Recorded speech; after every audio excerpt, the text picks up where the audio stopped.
This is Georgia Peach, your host with the most. Let's get in here with the Akashic Records of Twin Flames by Mari Silva. So it can suit your needs. You can choose the information you want, which will help create the best life for yourself. You can get help from others while you choose the information that has true meaning to your life. Thus, accessing information from the records will not tamper with your soul blueprint, but instead gives you its power and strength so you can realize your goals and your aspirations. I am not gifted enough to access records. This myth emanates from the inferiority complex among different people. Whereas everyone can access the records, there is someone who is saying that they are not gifted to do the same. The question is, says who? You should also ask yourself why you feel that you are less than what you are worth. What's up, Snowy? The belief that you hold for yourself can make you feel that you are not gifted to access records. But the truth of the matter is that this has nothing to do with the records. Some people lack self-confidence, and these are the people who believe that certain things are impossible. Accessing your records should be a matter of personal choice, and nothing can stop you. This helps you to identify your talents and divine gifts, which require belief and a willingness to allow the connection. To create this connection, people need to work on the relationship. Your willingness to be connected will determine your connection with your records. The primary thing you should work on is overcoming an inferiority complex that can make you feel that you are not gifted. Only then will you be able to access your records and change your life. A positive attitude leads to behavior change, which in turn can shape your perceptions and worldview. Some people simply believe that they cannot do something because of fear. Instead of thinking that you are not gifted enough to access the records, you need to have a positive attitude.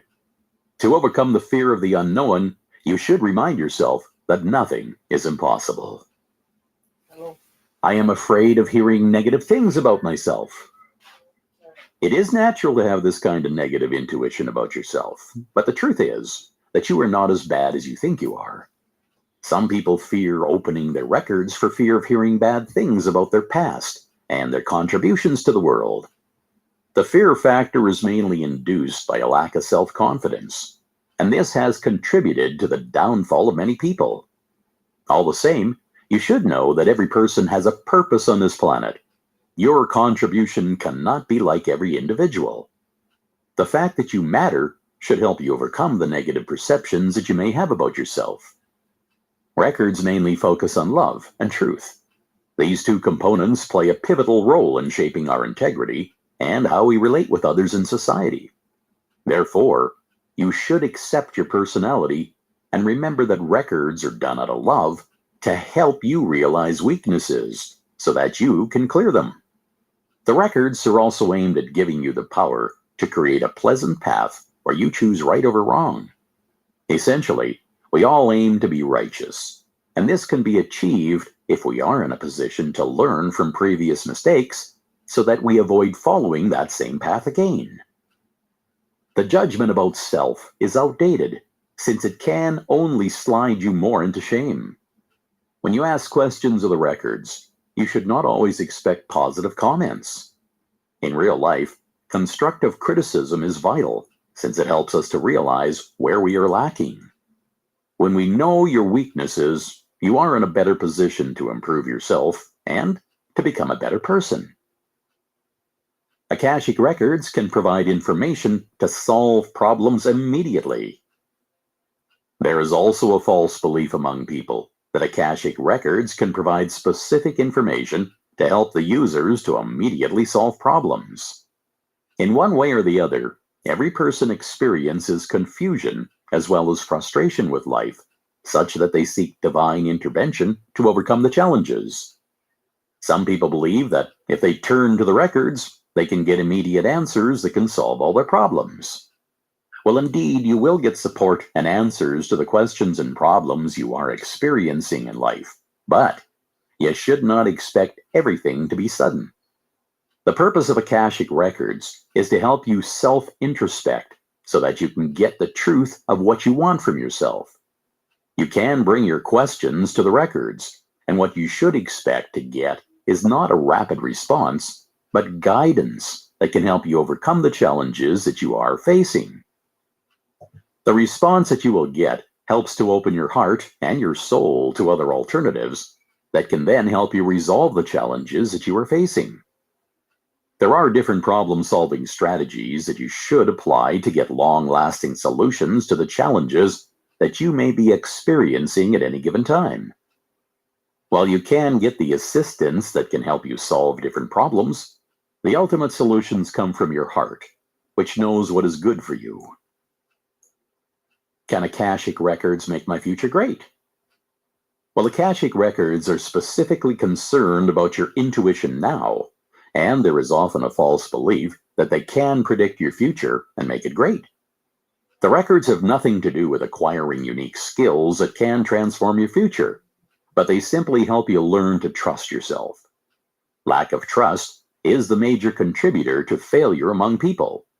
Therefore, trusting yourself is a major stride towards the attainment of your desired goals in life. Records do not expand your psychic abilities. They can only help you cope with fear, while at the same time realizing the disbelief within you that can impact your desire to live happily. Records can help you to open up to any opportunity that comes your way. Records are also amazing in that they help create self-awareness about different things that can affect your life. Since the records constitute spiritual practice, you should use them to seek guidance so that you can pursue your dreams with confidence. To be on the right track, you should show some willingness to change your mind so that you can have a different worldview. As you have observed above, Akashic records are an amazing tool that can be used by anyone with an open mind. You can open the records and ask anything about your life. Records can uplift your soul to another level, especially when you discover the hidden truth about your personality. They are life-changing, and they can help you shape your destiny. Indeed, none but ourselves can determine our destinies. So, Akashic records are the best good starting point if you want to achieve greatness in your life. Chapter 3. The Eternal Timeline. As explained in the previous chapter, the Akashic records contain every thought, intent, or emotion you have ever felt in this life or your previous ones. The records also contain possible future outcomes, which is why you may be tempted to access and read your records. The Akashic records of the past, present, and future create what is known as the Eternal Timeline. This timeline can be easily traveled through the pathway prayer process. However, before learning how you can access the records, you must know the distinction between past, present, and future records. Let's look at the past records. Your soul might choose to be reincarnated for many reasons. Some just want to fix some of the mistakes and patterns of their previous lives, while others want to come to enjoy the bliss that life experiences can offer. It requires many reincarnations to reach your soul's essential design or the most perfect state. Nonetheless, your willingness to open your records shows that this life might be the turning point for you. Indubitably, your past lives can affect your current one through your recorded karma. In Sanskrit, the word usually means deed or action, but karma usually goes beyond that. It encompasses your thoughts and emotions too.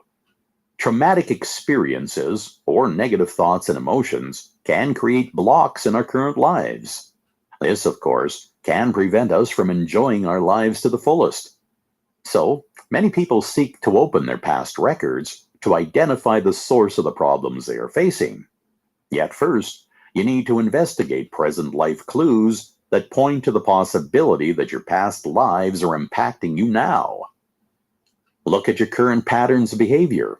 Usually, current patterns are a result of old ones. For example, if you cannot seem to shoulder the responsibility of your work and you jump from one job to the next every few months, this could indicate that you had issues with stability and responsibility in your past lives. This also applies to addictions and negative thought patterns. Often, People who are plagued with negative thoughts or immerse themselves in negative patterns have destructive past life patterns that reoccur. To put a stop to such patterns, you need to open your past records to find the root of the problem. Similarly, chronic physical or medical problems like arthritis can signal past life traumatic events or accidents. For instance, if you are suffering from chronic pain that refuses to be cured, no matter how many treatments you get, you may discover that it is the result of a severe injury that you sustained in one of your past lives. Your financial situation can also be influenced by your past lives.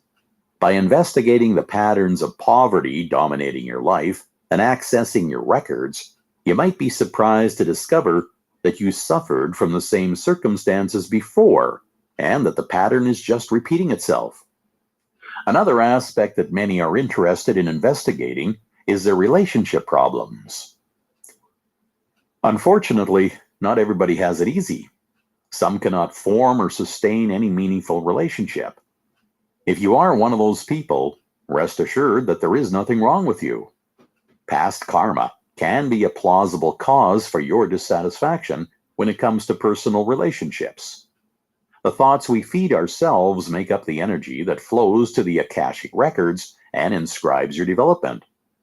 Your past self might have focused on negative thoughts about love. They might have felt that they were unworthy of it, or that it was a source of weakness. Those thoughts are now recorded in your past records and continue to influence your current relationships. However, there is no reason to fret, as you can fix the problem by uprooting its cause. It is easy to misunderstand how karma works in the context of the Akashic records, but you must know that it does not refer to judgment or punishment. It is simply a record of how your past lives were lived. In fact, your past records contain millions of positive experiences that you can learn from. Even traumatic incidents and experiences provide a great chance of growing and reaching your soul's most perfect state. There are 3 reasons for karma: repetition, retribution, and compensation. Repetition refers to a behavior pattern that keeps recurring. However, every time it does, it becomes more dangerous. For instance, if someone had minor problems with overeating in one life, such a pattern may be repeated in their current one, causing more severe results like eating disorders. Retribution, on the other hand, refers to negative or difficult past relationships. Negative aspects of relationships like abuse and mistrust in a past life might create a pattern that perpetuates and impacts your present relationships. Finally, compensation refers to things you lacked in your previous lives and are trying to compensate for in this one. This compensation can nonetheless be dangerous. If you were poor in a previous life, you might compensate for this now by overspending. Certainly, overspending is negative compensation and a pattern that you need to eliminate from your life. So, how can you fix something has already been recorded? Well, the process is called rewriting your past records. However impossible this may sound, you need to know that you have full control over your records, and you can rewrite your past ones once you gain enough enlightenment. You need to start by focusing on the one aspect you want to view. For example, you can focus on your relationship issues. Your Akashic records will then let you view the past event that led to your problems. Now, by viewing and understanding that experience, you can rewrite it. To do that, envision a better conclusion to the situation. Let's say that you cannot find a partner now. By viewing your past records, you may discover that you had a difficult relationship with your spouse in one of your past lives. You can then change the outcome of this relationship by envisioning that you started listening to each other more and you fixed your marriage. Doing that should remove the blockage you have been suffering from and allow you to pursue healthy relationships. Present records. While accessing your past records can help you heal and remove blockages from your life, reading your present Akashic records has many more benefits. Every moment is recorded in detail in your records, and your soul is always vibrating and providing your records with enough energy to inscribe everything. What does that mean? Well, it means that your current behavior, your thought processes, and emotions are continuously recorded and will most certainly affect you in the future. By the time you read your past records in one of your next lives, your current choices will have led to either a satisfactory life or one that was lacking. This is why it is extremely important to control yourself and to enforce positive thoughts and emotions. Identifying current patterns of negative behavior. Opening your present Akashic records can shed light on your current patterns of behavior. It can show you both your positive and your negative patterns. Although you cannot exactly rewrite your present records because they are always changing, you can change your behavior in real life. In this sense, the Akashic records are only there to help you recognize destructive patterns and fix them. For instance, you might be struggling with alcoholism and remain oblivious to the fact that it has become a real problem. Your present records can help you see this from a different perspective, allowing you to finally acknowledge that you indeed do have a problem. You can then use this knowledge to better your life and enhance your soul's vibrations. Identifying patterns of negative thoughts and emotions. You are the sole entity responsible for your happiness, and you are the only one who can choose to live happily. In this spirit, your current thoughts and emotions have a big impact on your future. The way you perceive yourself is of utmost importance. If you are always having negative or self-depreciating thoughts, you can open your present records to investigate the problem and find more clarity on the issue. We are not going to advocate the power of positive thinking because it has already been proven effective, but you really need to assert your self-worth and boost your self-esteem if you want to change your life. Because the Akashic records are very sensitive to everything that we think, feel, or do, we need to always think positively, even when faced with difficult situations. For example, choosing to focus only on the worst aspects of your job is bound to be inscribed in your records and may even cause problems during your next reincarnation. Instead, you can focus on its positive aspects, whether that is an experience or monetary gain. When assigned a difficult task, instead of thinking, "I can't finish this," you can say to yourself, "It is certainly a difficult task, but I am sure I can do it." Apply this to every aspect of your life, and you will reap amazing benefits. Identifying negative spiritual patterns. Your spirit may be encumbered by the difficulties you are facing, or the everyday worries you must deal with. However, this does not mean that there is no way to fix them. To combat this, you must focus on your negative patterns of behaviors, your thoughts, and your emotions, using the previous points for guidance. By doing that, you will be effectively healing your soul and helping it transcend old worries and grievances. This, in turn, will increase your soul's vibrations and help it reach its divine ideal faster. In the long run, this process will unlock many worthwhile future opportunities that you would not be able to make use of otherwise. Acknowledging that everything you do can affect your future, as well as the next reincarnations, can help you adopt a new outlook on life, helping you indulge in fresh experiences and utilize positive thinking to your advantage. Future records. Akashic records opens up a world of possibilities, as you can use them to gain more foresight about the future. A lot of people think that accessing their future records is dangerous because they might risk seeing something bad happening to them down the line. They prefer to stay blind to their future. The experience of seeing your future, while hard, can be truly enlightening. You cannot get this information elsewhere, and by remembering that your records are essentially your birthright, you can understand that they mean you no harm. They are only there to guide you to your divine ideal. Nonetheless, because your soul's energy and vibrations are writing your present records now, your future records are ever changing. Nothing is set in stone, and this realization might put you at ease. Even if you end up seeing an unfavorable outcome, it does not necessarily mean that whatever you have seen will actually take place. All you can see by accessing your future records are mere possibilities until you decide to act on them.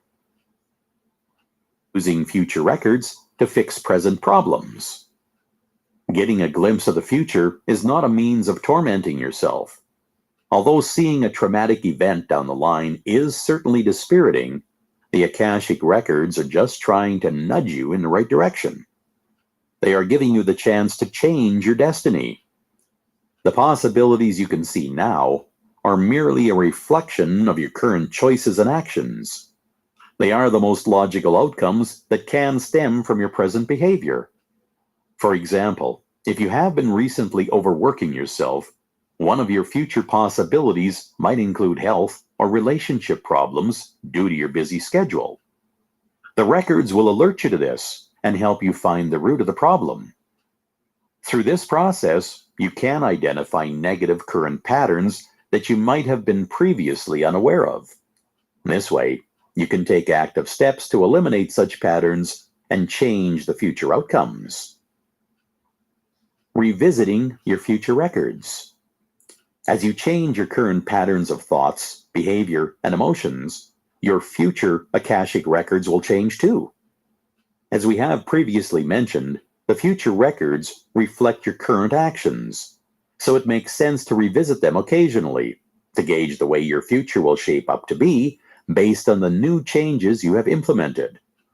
Of course, if you have made a drastic change, your future records will be greatly altered. You might even notice that some scenarios have disappeared completely and have been replaced with new, more positive ones. Yet, if you cannot sense a big change in your future records, you need to give yourself time. Sometimes, changes take a while to affect your life. Although your future records may seem stagnant now, rest assured that they are just waiting for the change to take effect. So try to check your future Akashic records as often as possible to see all the new possibilities recently added to your records. The Pathway Prayer Process. The Pathway Prayer is a means of accessing the Akashic records. It was developed by Linda Howe, who holds a PhD in spiritual studies and is the founder of the Linda Howe Center for Akashic Studies that was established to encourage using the Akashic records for empowerment. Considered the most effective and simplest method for accessing one's records, the Pathway Prayer is very easy to use, which makes it great for beginners who want to consult the wisdom of the records. What also makes this method very potent is that it can work when you want to read your own records or someone else's. So this layer of versatility is certainly appreciated. The Pathway Prayer has two parts, an opening prayer and a closing one. The opening prayer consists of requesting the direction and guidance of the masters of the records, the teachers, and the loved ones. In the closing prayer, you thank the Akashic records for the provided insight. Most importantly, you need to use your legal name when chanting the opening prayer. The third paragraph should be repeated thrice. The first time, you need to use the personal pronouns me and myself. In the second and third time, make sure to use your legal name instead of the personal pronouns highlighted between brackets. According to Linda Howe in 2009, the text of the Pathway Prayer is as follows. The opening prayer. And so we do acknowledge the forces of light, asking for guidance, direction, and courage to know the truth, as it is revealed for our highest good and the highest good of everyone connected to us. O Holy Spirit of God, protect me from all forms of self-centeredness, and direct my attention to the work at hand. Help me to know myself in the light of the Akashic records, to see myself through the eyes of the Lords of the Records, and enable me to share the wisdom and compassion that the masters, teachers, and loved ones of me have for me. The records are now open. Closing prayer. I would like to thank the masters, teachers, and loved ones for their love and compassion. I would like to thank the lords of the Akashic records for their point of view. And I would like to thank the Holy Spirit of Light for all knowledge and healing. The records are now closed. Amen. The records are now closed. Amen. The records are now closed. Amen.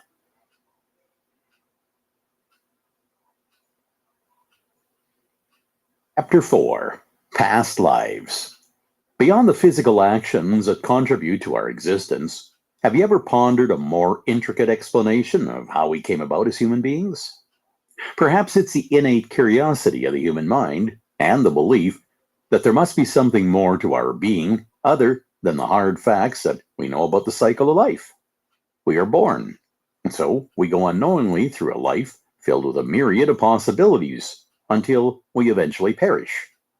Simple truths that no one, no matter their beliefs, can dare to challenge. However, to some, the idea of this isolated existence in which every human walks their own path in life alone does not seem convincing enough. They believe the realm of spirits to be far more connected than what our earthly minds could possibly understand. Many Eastern religions that originated in Asia, like Hinduism and Buddhism, are based on the dichotomy of body and soul. Just because a person dies does not mean that their soul follows. Instead, it continues in some other form or shape. Building on the concept of soul continuity, modern religions emerged, such as Theosophy, which was established in New York in the United States sometimes during the late 19th century. Theosophy and other later religions teach that every single human thought, action, or feeling that takes place on Earth, whether good or bad, is recorded in a metaphysical memory system known as the Akashic records. Beyond merely keeping records of the aggregate doings of mankind, the Akashic records are thought to have an immense effect on the way that we live our lives, our relationships, and the kind of future that we attract. Those who subscribe to the validity of the Akashic records argue that accessing one's records can divulge information about their past lives, hoping that it might help them to have more control over their destiny, based on the lives they are leading. Accessing the records is no longer exclusive to certain individuals. Regular people can seek guidance to do so on their own. In this chapter, we're going to focus on exploring past lives through the Akashic records. So, if this is your first time listening about the records, remember to keep an open mind to get the most out of what you are listening to. The significance of past lives in the Akashic records. Now, based on the belief that the human soul is indefinite and that the Akashic records holds data about what has been, is, and will be, you can learn about your own past lives through accessing the records. Getting to know about your own soul's past, where it has been, and the lives it held can help you identify why you have certain feelings or how you cultivated specific behaviors. You must have heard the saying that you cannot know where you are going unless you understand where you came from. By allowing you a peek through the past, the Akashic records can help you to go through life with more conviction. To put it in a more romanticized manner, past lives are the chance for your soul to get it right. By living multiple lives, your soul is on an eternal journey to continuously improve until it can finally reach a state of higher being. Buddha himself is believed to have had close to 1,000 lives before he reached enlightenment. This underlying glorification of redemption is not foreign to all earthly religions known to us humans. When it comes to matters of the soul, nothing is absolute. Maybe it is our own egos that initiated the idea of the continuity of our souls, our own rejection of the possibility of being done and stopping to exist once and for all. The idea of past lives, however, references fluidity and a kind of immortality that surpasses our physical bodies.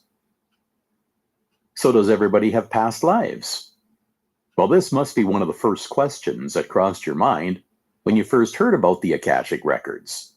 You must have heard about the theories of reincarnation and how many people strongly believe that they used to be someone else in a past life. Although you might think that such people have an exclusive connection with other worlds, if you pay closer attention, you can find tons of rather tangible clues that support the validity of this claim. Think about the feeling of familiarity that you experience when you meet some people for the first time. Why do you think you seem to connect without any prior interactions? What about the concept of déjà vu? You go to a place you have never seen or been to before, and you meet people you never knew existed. Yet somehow, it all feels like a playback of a memory stored somewhere deep in your psyche. There are never any clear explanations about these unnatural phenomena, no matter how they are commonly dismissed as mystic occurrences.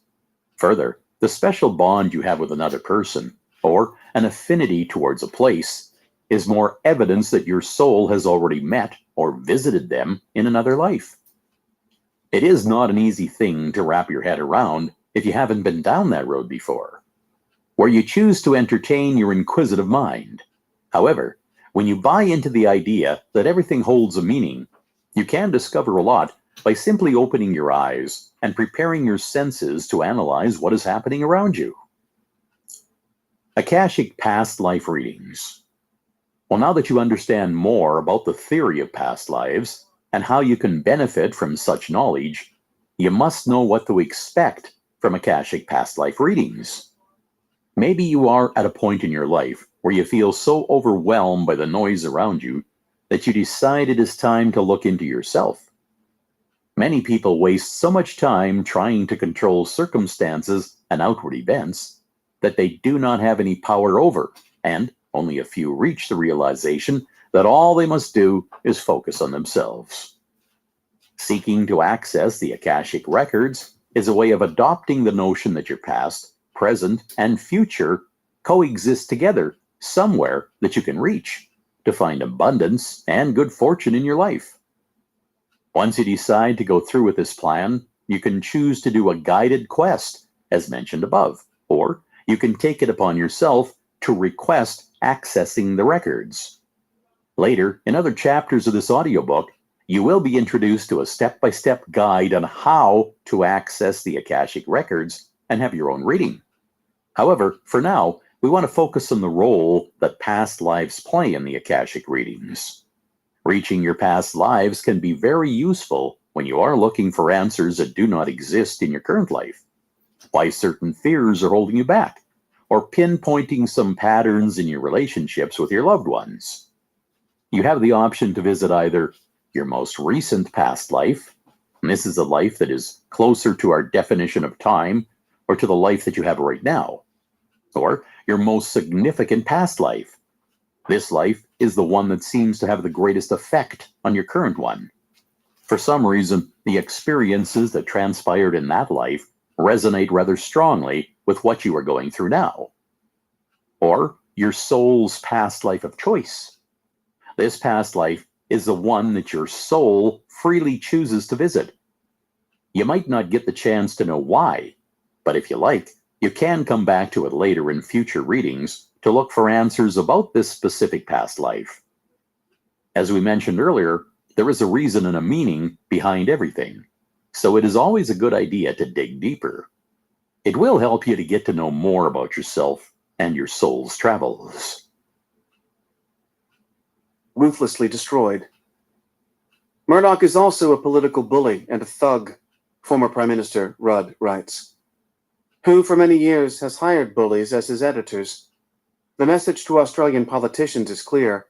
Either toe the line on what Murdoch wants, or he kills you politically. This has produced a cowering, fearful political culture across the country. I know dozens of politicians, business leaders, academics, and journalists, both left and right, too frightened to take Murdoch on because they fear the repercussions for them personally. They have seen what happens to people who have challenged Murdoch's interests, as Murdoch then sets out to destroy them. Echoing Teddy Roosevelt's method for dealing with the oligarchs of his day, Rudd's solution is to break up Murdoch's media empire using a full royal... This is Audible. Sex and God, How Religion Distorts Sexuality by Dr. Daryl Ray. Read by the author.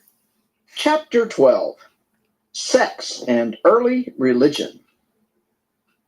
Elimination of hunter-gatherer religion.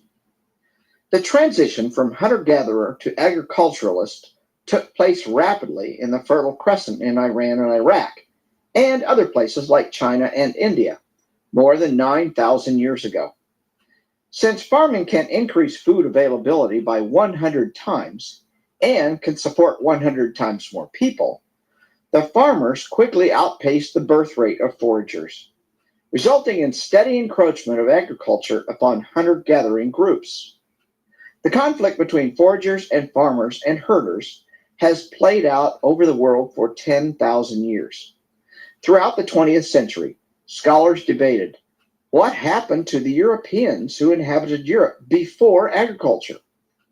Freemasonry are chiefly Protestant in inspiration. Popular belief to the contrary, Freemasonry is not anti-Catholic in doctrine or ritual, but its secrecy led to its condemnation by Pope Clement XII in 1738, a position that the Catholic Church has never reversed. Many of the other esoteric luminaries of the 17th and 18th centuries were Protestant as well. Jakob Böhme, a 17th century German shoemaker who wrote a number of profound works on esoteric Christianity, was a Lutheran, as was Emanuel Swedenborg, the great Swedish polymath whose clairvoyant powers inspired him to write voluminous descriptions of his journeys to the spirit world. It is true that exoteric Protestants have been hard on esoteric Christians. Böhme was hounded by the pastor of his town for teaching heresy, and Swedenborg had to publish his works in London because the Lutheran State Church would not allow them to appear in Sweden. But generally, the diffuseness and greater toleration of the Protestant tradition has given more leeway to those who do not always fall in step. This is not to say that the Catholic Church totally repudiated esotericism, although it is probably fair to say that since the High Middle Ages, this particular form of spiritual endeavor has been in the background there. Among those who remain in the folds of the Church, there is often a tremendous reluctance to theorize about or even speak of spiritual experience. We only need look at the works of Teresa of Avila, one of the greatest esoteric Christians in the Catholic tradition, to see this. Teresa's understanding of inner states has been rivaled by few, yet her writing is suffused by protestations of ignorance and inadequacy that seem at times forced. She writes, for example, "These interior matters are so obscure to the mind that anyone with as little learning as I will be sure to have to say many superfluous and irrelevant things in order to say a single one that is to the point. Before I get to interior matters, I shall have to explain many things that are well known. It is bound to be so when a person is as stupid as I." While humility is a natural response to the mysterium tremendum that is the divine, such fulsome caution may also be motivated partly by fear of straying too far into theologically dangerous terrain. There have been esoteric orders within Catholicism, but the Church's long-standing suspicion of secret societies has not provided a favorable habitat for them. One example is a French society known as La Fraternité du Paraclet, the Brotherhood of the Paraclete, which can be traced back to the 15th century, and which in 1668 was subsumed by another society called l'Étoile Internelle, the Internal Star. Both of these were connected with the Holy Grail and with devotion to the Sacred Heart of Jesus. Membership was highly selective. L'Étoile Internelle could only have 12 members at one time. Demanding strict fidelity to the Church and the King of France, these orders became nearly extinct during the French Revolution. Later attempts to revive them, in the words of a seeker named Marcel Clavel, each time came up against the scruples, which were moreover unjustified, of the Catholics, who were afraid to engage in a path that seemed susceptible of disapproval by the ecclesiastical authorities. An esotericist named Louis Charbonneau-Lassay attempted to bring La Fraternité du Paraclet to life again in the early 20th century, and it appears to have survived in some form until 1951, when it was put to sleep. Nonetheless, esotericism has persisted among Catholics, as we can see with a movement that arose in 18th century France called Martinism, in homage to its founding figures, Martinez de Pasquale and Louis-Claude de Saint-Martin. In 1768, Pasquale initiated Saint-Martin into an esoteric order known as the Temple des Élus Cohens, Temple of Elect Priests. The Élus Cohens specialized in magical invocation, which was ultimately intended to put the initiate in contact with the vision of the repairer, Jesus Christ. Dissatisfied with their excessively magical emphasis, Saint-Martin eventually drifted away from the Élus Cohens. He sought to bring the teachings of their tradition more in line with what he called Christian mysticism, thus introducing a more devotional aspect into the esotericism of his time. He established his own line of teaching in Paris in 1793, which continued privately through one-to-one initiation for 100 years. In 1890, Gérard Encausse, who wrote under the pen name Prsts, along with other initiates in Saint-Martin's line, established the Martinist order in Paris and attracted a number of influential members. Tsar Nicholas II is said to have been master of a Martinist lodge in Russia. After Prsts' death in 1916, the order began to splinter. Today, a number of different organizations operate in several nations, including France, Canada, the Netherlands, and the United States. Some individuals also follow the Martinist path independently. Magic, ritual, and tarot. One highly influential Christian esotericist who remained a devout and practicing Catholic was Alphonse Louis Constant, best known by his pen name of Eliphas Lévy. Lévy, the son of a poor shoemaker, was educated at the seminary of Saint-Sulpice near Paris, but eventually left, partly because of the hypocrisy he saw there, partly because he did not feel himself able to live up to the vow of chastity. He later had a brief marriage to a woman who deserted him. He turned first to radical politics and eventually to esotericism, but never broke with the Catholic Church. Lévy wrote a number of books. The best known are Dogme et Rituel de la Haute Magie, Dogma and Ritual of High Magic, and Histoire de la Magie, History of Magic. As their names suggest, these works occupy themselves with ritual magic, an important part of the inner Christian tradition. Although many esotericists since Lévy's time have sniggered at his naive enthusiasms, his inconsistencies, and his purple prose, he has influenced them more than they may care to admit, particularly in his explications of magic and the tarot. For Lévy, ritual magic is not an attempt to conjure up demons and force them to do one's bidding, nor does it try to win love or riches by means of bizarre spells or amulets. Rather, it is a religious act of high merit, using esoteric knowledge to attain perfection. This is done through the imagination, guided by the will.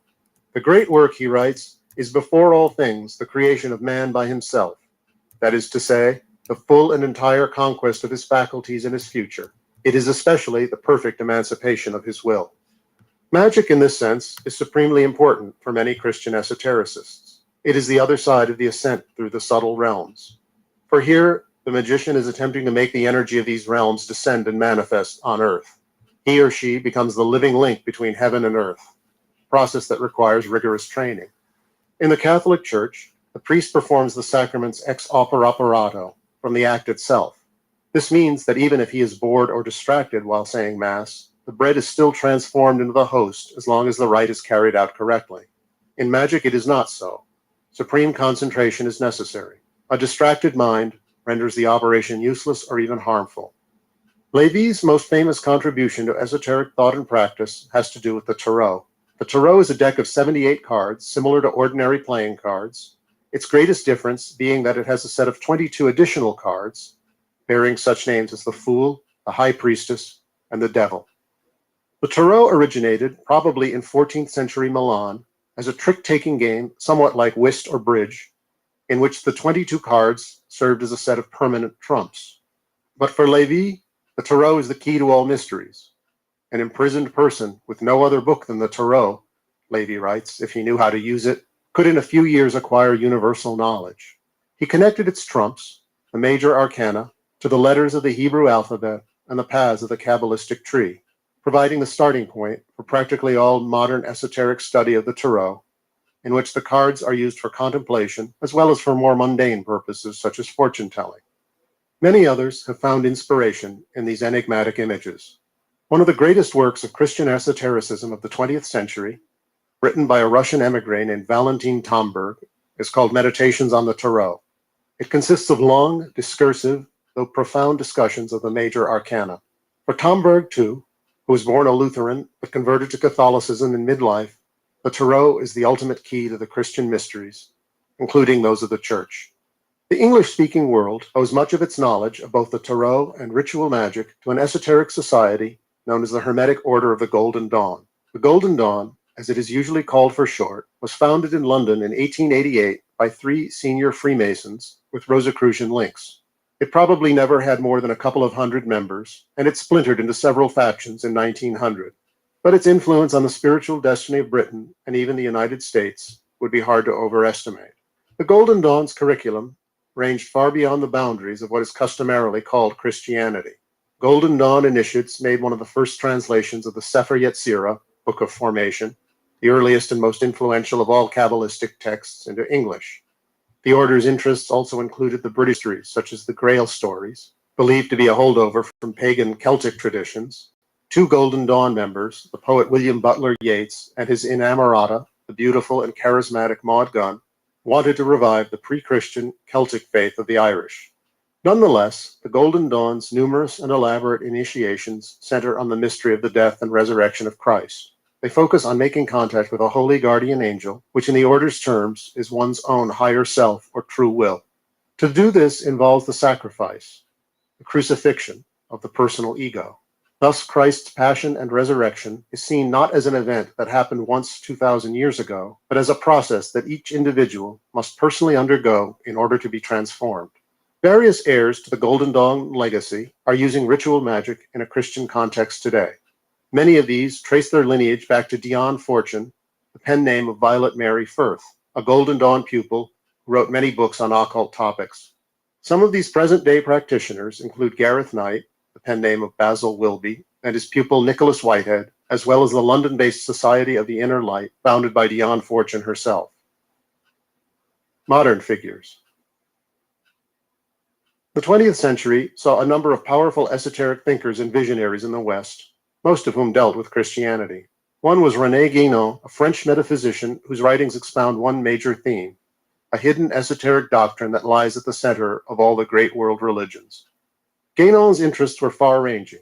He began by exploring Freemasonry and Hindu teachings and ended his life as a practicing Muslim in Cairo. In the 1920s and 30s, he turned his considerable erudition and power of thought to Christian symbolism, publishing a large number of articles on this subject in small French Catholic journals. His masterpiece is probably The Symbolism of the Cross, which explicates the different levels of being using the model of a three-dimensional cross. We will explore it in more detail in Chapter 3. The Austrian esotericist Rudolf Steiner had no direct connection with the Golden Dawn, although he too regarded himself as an heir to the Rosicrucian lineage.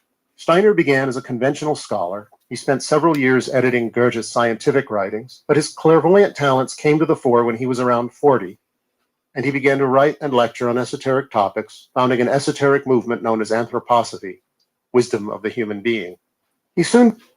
Chapter 2, The World and the Fall. A major theme in Christianity has to do with that problematic entity known as the world.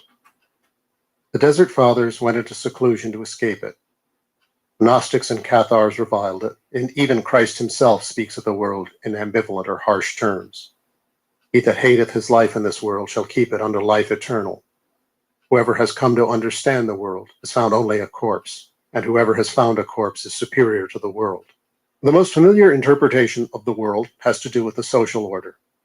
Some early Christians no doubt equated it with imperial Rome, which treated them with such brutality. Later eras saw the world as the web of temptations that distracts the Christian from the straight and narrow path to salvation. So it is portrayed in John Bunyan's Pilgrim's Progress, whose hero is almost pulled from the road to heaven by Mr. Worldly Wiseman and persecuted by the riotous and wicked inhabitants of Vanity Fair. Some fundamentalists today see the world as the corrupt and immoral society of the United States. They have tried to withdraw from it into enclaves of their own making, educating children at home, and avoiding intercourse with the community at large. It is easy enough to see the world this way. Most of us have found it unpleasant or hostile at times.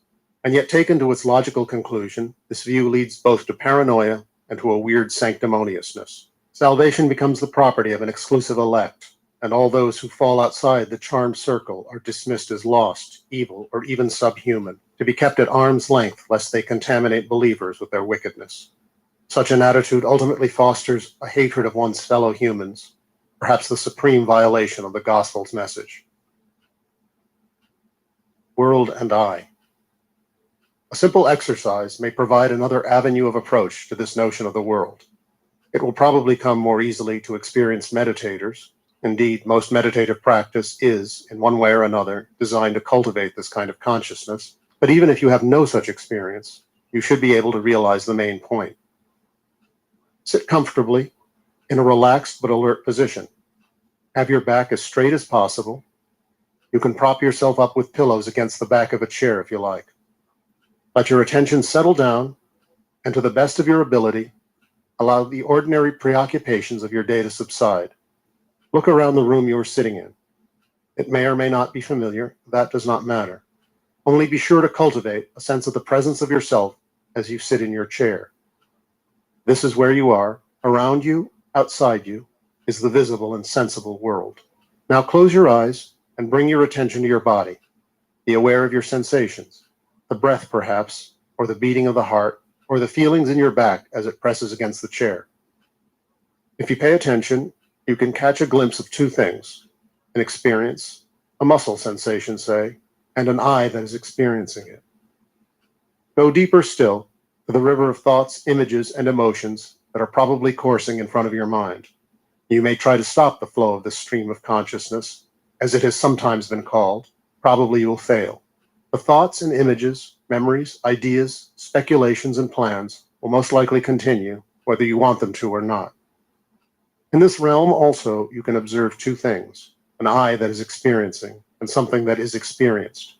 As you continue, even your most intimate feelings and desires will pass before you like images on a screen. If you can remain both relaxed and alert, admittedly a difficult balance, you may have a sense of something very quiet and small in you. It seems to have no power, no volition of its own. Yet it is that in you which is constantly awake and experiences all that passes for your life. In the strictest sense, you cannot even observe it, for it is actually that which observes. If you look for it, you find that it continually recedes further and further, for there is no limit to this I that experiences. To use words attributed to Francis of Assisi, what you are looking for is what is looking.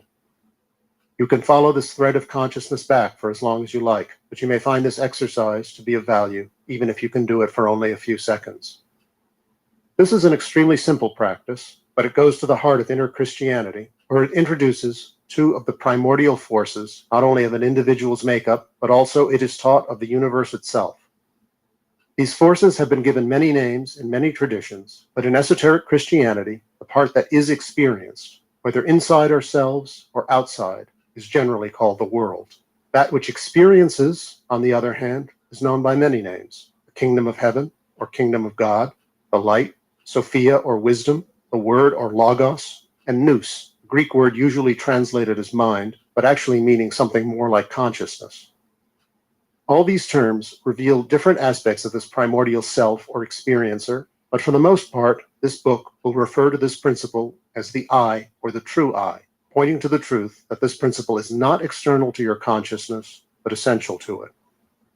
Rudolf Steiner says, body and soul are the vehicles of the I. It works in them. Just as the physical body has its center in the brain, the soul has its center in the eye. And Boris Moraviev comments, the consciousness of the real I is the only permanent point which exists within us, hidden behind our ever-changing personality, always dragged along by the torrent of our thoughts, our feelings, our passions, our sensations. In modern life, contact with the real I is rather exceptional. Understood in this way, these terms cast new light on many gospel texts. When Christ says, "Be of good cheer, I have overcome the world," he is giving a one-sentence summary of inner Christianity, for, as we shall see, the I does need to overcome the world to be freed. And when the gospel says of the Logos, the world knew him not, this is because the world, strictly speaking, cannot know. It is what is known. I am the light of the world points to the truth that the I that perceives is what makes it possible for the world to be seen at all. Without a perceiver, an experiencer, it is nothingness. In the text known as the Hymn of the Pearl in the Gnostic Acts of Thomas, the I is symbolized by a pearl guarded by a monster in the middle of the sea, which a young man has to go down to Egypt to rescue. Egypt, the sea, and the monster are all symbols of the world that surrounds this pearl of consciousness, but fails to devour or crush it. In the words of John's Gospel, the light shineth in the darkness, and the darkness comprehended it not. There is another set of names for this primordial duality. The I, that which experiences, is known as spirit. The world, that which is experienced, is known as matter. Matter in this sense does not refer to physical substance alone. Even a thought or emotion is matter in this sense. Spirit, on the other hand, is not a ghostly entity lurking somewhere in the sky. It is that which is alive and awake in us. This suggests why so many people have felt that they have sought the spirit and not found it. They do not realize that the Spirit in them is literally what is doing the looking. As Christ said, the kingdom of God cometh not with observation, neither shall they say, lo here or lo there, for behold, the kingdom of God is within you. If you did the exercise attentively, you may have been struck by the impression that many of the things that you thought were you are actually somehow exterior to you. This is the truth. Even conventional psychology teaches that many of our ideas and attitudes are not innate to us, but are merely a matter of conditioning.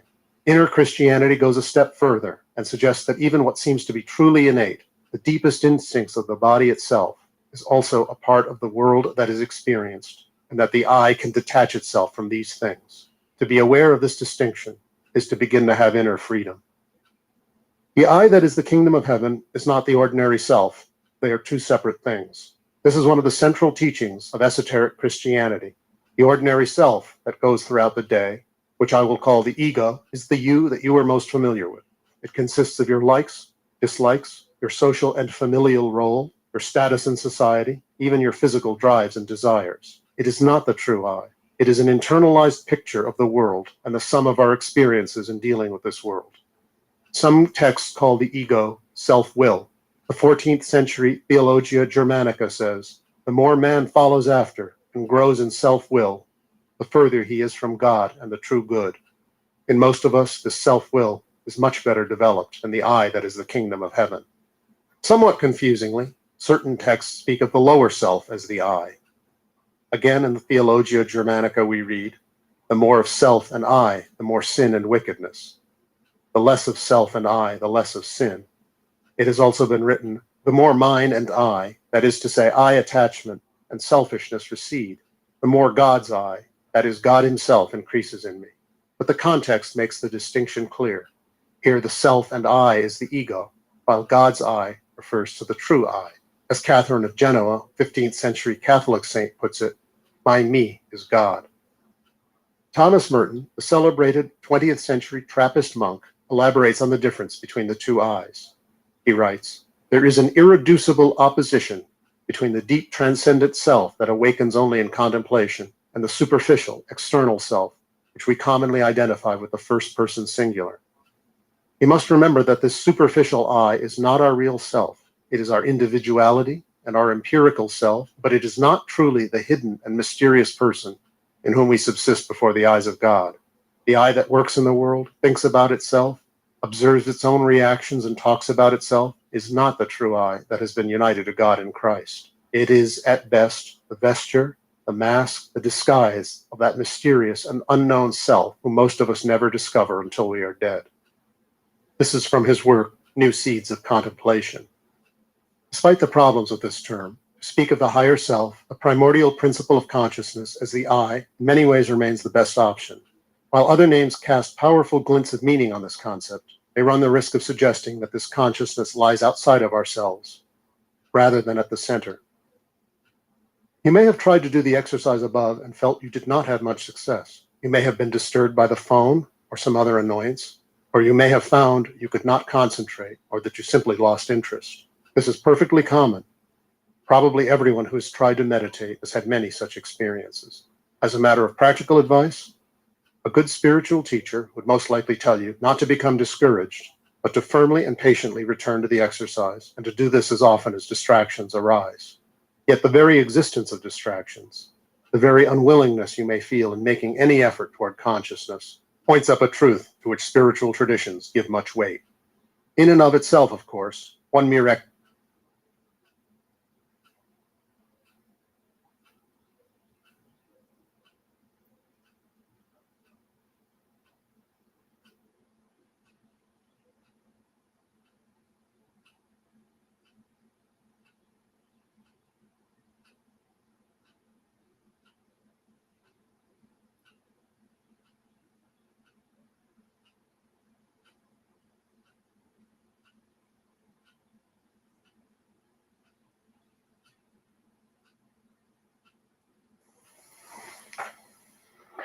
Hello, my lovely Capricorn. Welcome back to Fifi and Gigi's Tarot readings. I hope all of you are feeling amazing. For those that are new to this channel, including cross watchers, a very warm welcome.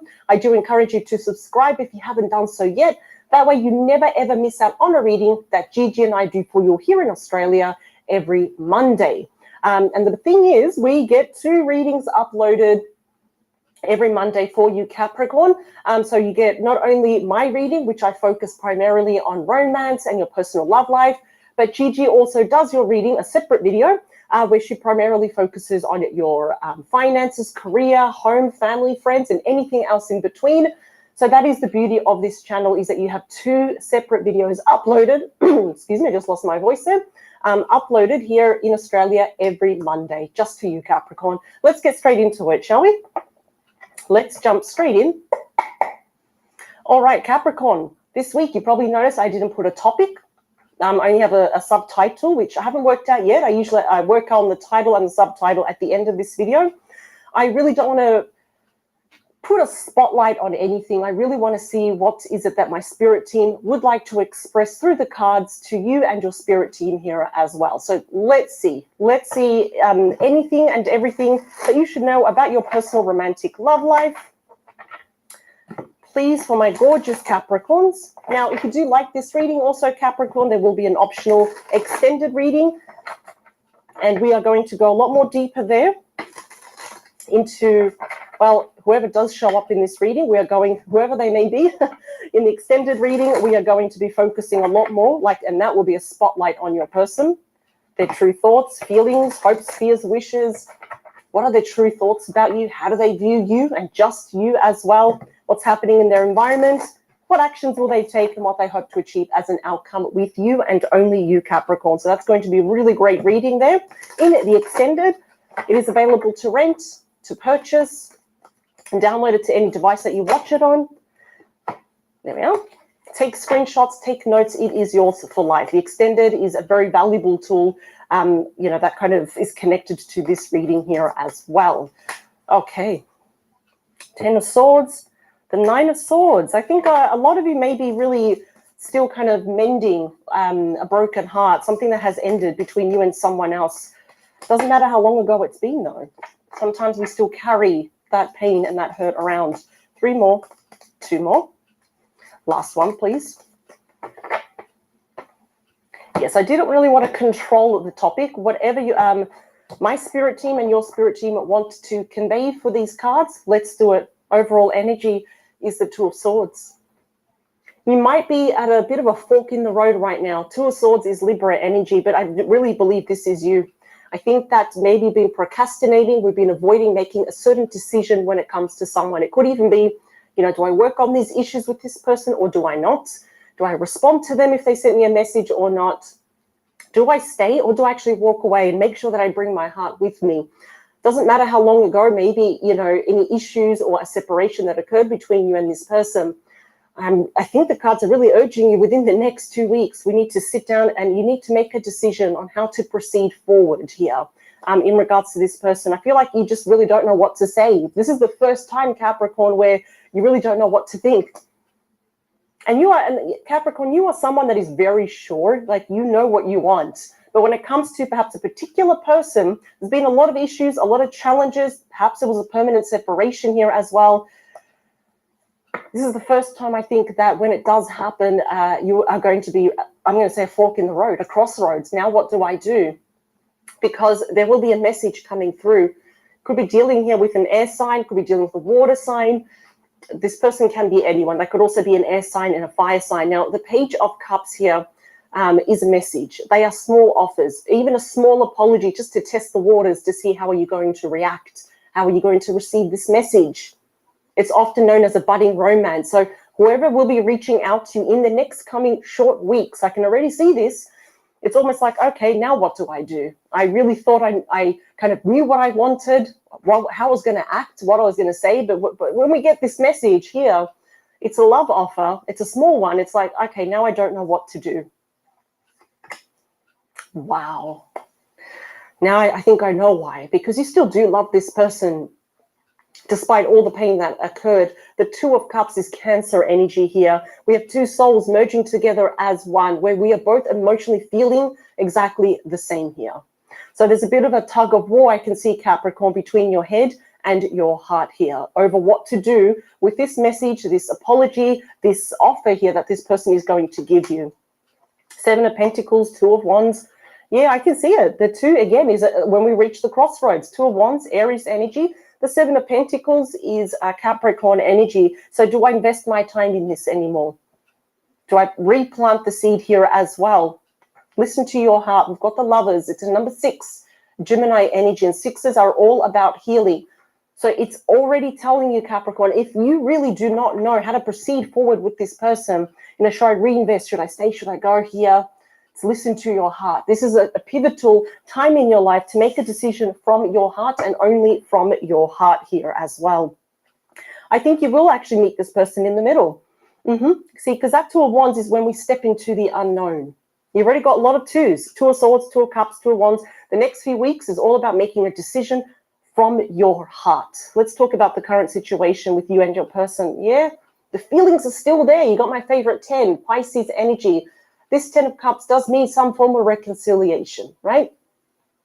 I've noticed that's been your energy for the past few weeks. And of course, timing will be different. I've gotten some emails from people saying, yep, it did happen. I reconciled. Some other people saying, I kind of like this person's been reaching out. So of course, the timing will differ for everyone ever so slightly, right? But this is emotional contentment. It's your happily ever after. And because I see with that 2 of Cups that you're both mirroring each other here, I think this is not, is it going to happen? It's just a matter of when. Because you're both, this is what you both want. So their arrival may come as a bit of a shock to you. Let's talk about you though. Yeah, look at that. Regardless of your gender, your energy is being portrayed as that Queen of Swords. The sword is pointing down, meaning that you have definitely not spoken to this person in a while. They're probably being blocked. And you're trying to be logical about this. You're looking forward. It's like, okay, I'll listen to what you have to say, but I'm not going to promise you anything. In fact, you're trying to be very logical and you put away your heart here because you don't want to get hurt.